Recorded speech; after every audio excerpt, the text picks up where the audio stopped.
Welcome to another edition of the Colander Medical Radio Show.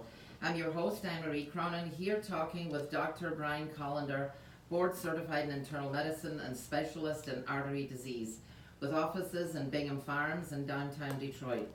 Dr. Colander is here with us discussing his concierge practice and how to avoid heart attack and stroke, and how to begin the reversal of artery disease.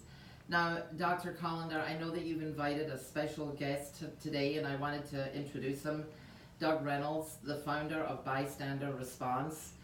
And basically, he's going to be talking to you about how he got into opening this company, and it's basically stop the bleed for people that die because they bleed out, basically. And we're reminded of the news, Columbine, Pulse nightclub, where 49 people were killed, Virginia Tech, 32 were killed.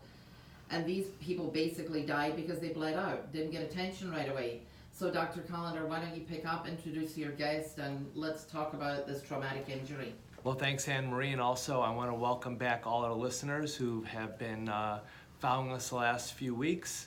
And also just remind everyone we're here to learn about how to prevent heart attacks and strokes, let you know that it's 100% preventable. And with that in mind, I thought this was a great segue to bring our guest in, Doug Reynolds, who I've known a long time. And Doug founded Bystander Response, which is a great organization to educate us on how to save lives out in the field, which is everywhere.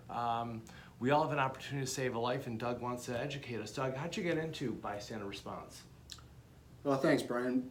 Bystander Response came as a result of myself reading different articles and different news situations on things that have happened in the last, since basically 2012. Started with Sandy Hook. Then it moved on to Pulse nightclub, Las Vegas, it goes on and on. What's happening is that people would, in active shooter situations, the response time for the protocol for response to these situations is police are called, police arrive. That's about, on average, here in our area it's probably quicker, but on average it's about 6 minutes. So then you have 6 minutes, then you have the protocol is people the police would remove the threat. Then they would evacuate people, and then first responders would go in and triage people that are suffering from gunshot wounds.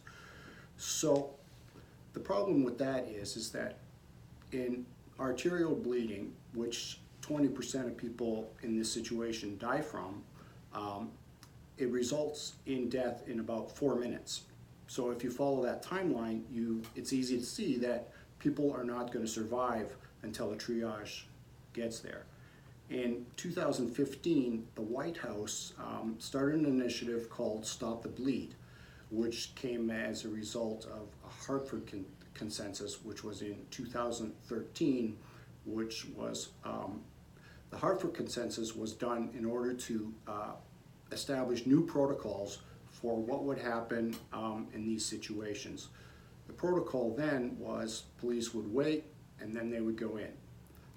This Stop the Bleed initiative and the Hartford Consensus Protocol said bystanders take an integral part in helping prevent people from dying from blood loss. Again, 20% of people die in these situations from that. And last year, trauma-related injuries, 20%, that would be equivalent to about 24,000 people that died unnecessarily from blood loss. It's easily preventable, and I think that it really should become in the mainstream consciousness of the American public, which includes just like AEDs and CPR and first aid. So the reality is that for whatever reason, it hasn't gained traction. Stop the Bleed initiative was in 2015. Here we are in 2019, and I query people. I say, you ever heard of Stop the Bleed? Very few people have. When you mentioned it to me, I had not heard of it, and right. It's kind of strange. And I'm a doctor, I never heard of Stop the Bleed. Right, doctor.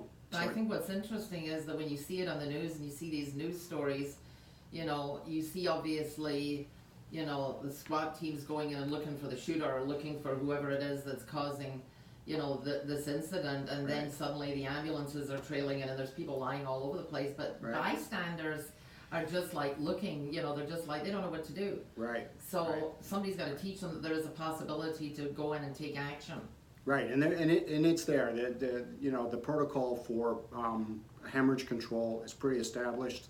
It's not rocket science by any means, and it's not just active shooter situations. There's car accidents. There's wind or weather related incidents. All of that can cause people to have life-threatening hemorrhaging.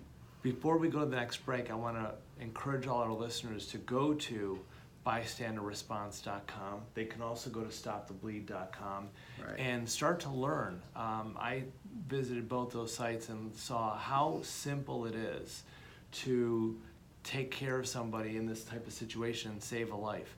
So I think it's very important for everyone to go on these sites and educate themselves on what they need to know. Right. And we'll talk about that next segment about what do you recommend people do when they're confronted with a situation. But you got to go on the site. It's simple, it's concise, and very easy to learn. So after you visit Doug's site, you should not be afraid to take advantage or to take action at that time. And to actually go and take a class and learn what it is that you need to Right. do. Well, in the meantime, we're going to have to take a quick break. You're listening to the Collender Medical Radio Show. You can reach Dr. Brian Collender by calling 248-737-0091. Again, that number is 248-737-0091. You're listening to the Collender Medical Radio Show on News Talk 760 WJR.